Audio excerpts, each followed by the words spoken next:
So then we've got the starter project up and running, and the next thing we want to do is send a message to an AI model to get a response. And to do that, we'll need to do two things, right? Install the Anthropic Client SDK, and then also get an API key to make requests with. So we're going to install the Client SDK first, and then we'll grab an API key. And I'm on the Claude API docs on the Client SDK page, and I'm just going to choose the TypeScript option right here, since we're using TypeScript to build the next app. And then on the next page, we should see an install command for the SDK, which we can copy, and then just head back to the code to install it. Alright, so I'm back in VS Code, and I'm just going to start up a new terminal, and then I'm going to paste in the command we just copied, and hit enter to install that SDK. Alright, so next up we need to get an API key, which we need if we want to start sending messages to an AI model and getting responses back. So you can grab that from your API account, which I showed you how to set up in the previous lesson by coming to platform.claude.com, and you want to click on this Get API button right here. Once you've done that, you'll need to give this key a name, which I'm going to call Scrap Chef Key, and then you want to click on the Create button down here. Then it's going to show you the key, which you can copy, and make sure you do that now, because once you've closed this window, you will not be able to access this key again. So now we've got the key, we can head back to the code to use it. So I already created a .env file in the root of this project to store the key in, and I'm just going to make a new variable now called Anthropic, then underscore API underscore key. And I'm going to set that equal to the key that I just copied. And I'm putting the key in a .env file because I don't want to accidentally push this key to GitHub and expose it, because then anyone can use it. Also, I will be deleting this key by the time you watch the video, so no point in trying to type this one out either. Anyway, I'm going to save this file now and then open up the generate recipe API route file so that we can use this key along with the Anthropic SDK that we installed to start sending messages to an AI model.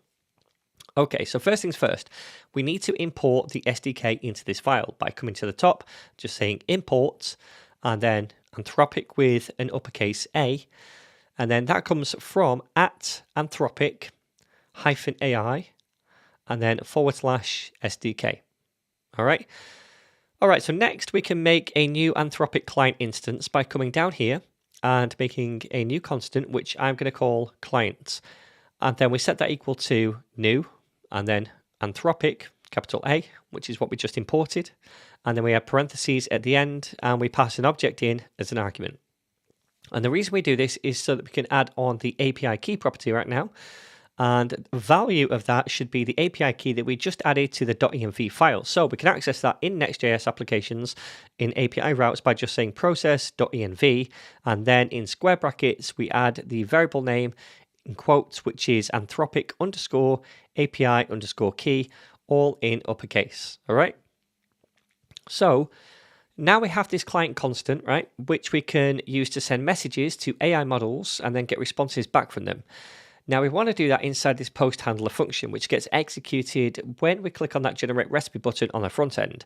So at that point, we're going to be sending a prompt to the AI model to ask it to generate a new recipe for us. So then the way we do that is by first of all making a new constant, which I'm going to call message. And then I'm going to set that equal to await, which I can do because this function is async. And then after that, the client instance that we just made, dot messages, because we're using the messages API to interact with the models. And then on that, we're going to use a method called create and invoke it.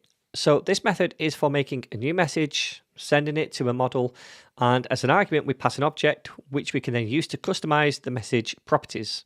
So the first property I want to add to this object is the model property to specify the AI model that I want to send the message to. So we can see right here, we've got all the Haiku models, the Opus models and the Sonnet models that we can choose from. And as a general rule of thumb, the Haiku models are the most lightweight for simpler tasks and they're the least expensive. The Opus models are the heavyweight models for more complex tasks and they're the most expensive. And the Sonnet models just sit somewhere in the middle of those. So I'm going to choose the Sonnet 4.6 model for this message that we're sending. Okay, so next I'm going to add the max underscore tokens property. to specify the maximum number of tokens that I want the model to use up in its response, right? Because if I didn't add this, then it might use up more tokens and cost more.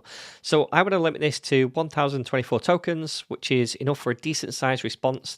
And I'm using 1024 because it's just a power of 2, but we don't have to work in powers of 2 for AI tokens. This could just be 1,000 or 1,500 or 500 or whatever you want.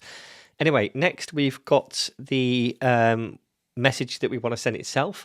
So we can do that by adding on the messages property, which is an array of objects, where each object represents a message in the chat. So imagine we had a back and forth with the model, then we might include a few objects in this array to represent all the messages between the user on the front end and the model itself, like the message history, if you like. In our case, we just want to create a single message, which is to ask the model to generate a recipe.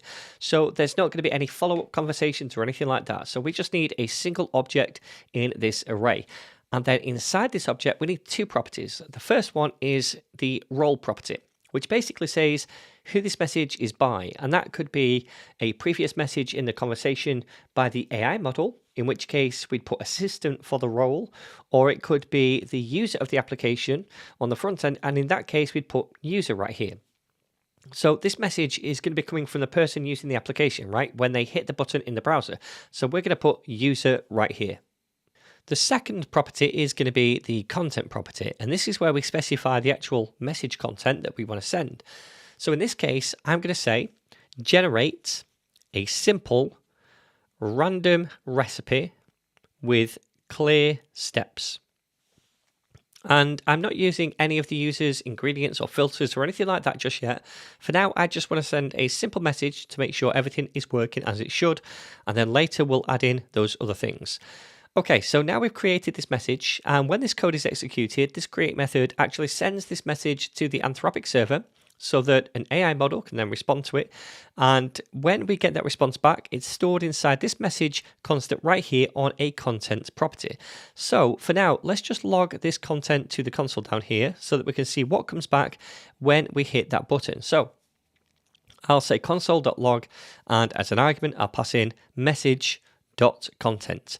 And remember, this code all runs on the server, so it's in a terminal over here that we're going to see the output. So now we can head to the browser and just hit the generate button to trigger this request. So I'm just going to click on this button right here. And when we do that, we should see this loaded because currently we're sending a request off in the background. And hopefully when it comes back, we're going to see that recipe then in the console, in the terminal. All right, so now in the terminal, we can see the response, and the value of this content property that we just logged is actually an array with objects inside it. And these objects are referred to as content blocks. Now in this content block we got back, we can see the type property is text, meaning the type of this content we got is a text response from the model. But also in responses, we could get things like tool use for the type when the model uses a tool, or thinking, I think, for when the model is doing some thinking. And all those content blocks would go into this content array. Now, in our case, we'd just be interested in the block with a type of text, right, which we can extract from the array by saying const block, and then we're going to set that equal to message.content. And then on that, I'm going to use the find method to find the first content block with a type of text. So we can pass in the callback function to do this, where we get access to each block. And then we want to return the block where the type is text. So we'll say block.type is equal to text. And this right here now gets us the first content block with a type of text in this array that we get back. Okay, so we have the block that we need. And now we can update the response down here to be the actual text of this block, because remember, we have a text property which includes the text response. So for the recipe value, we're going to say block, and then after that a question mark, just in case we couldn't find a text block up here. So we're saying if this exists, then we'll access the text property on it. So now we're sending the message to the model, then we're getting a response, and we're passing that response back to the front end. And remember, we output that response in the recipe panel components, which you can see if we open that up, and it's right here. All right then, so let's give this one more go. I'm going to click on generate recipes over here. Hopefully then, after a few seconds, we should see the recipe appear here. And there it is. We can see garlic butter pasta, prep time 5 minutes, cook time 15 minutes, serves 2, blah, blah, blah, blah. We've got all the different steps here as well. Awesome. So that seems to be all working.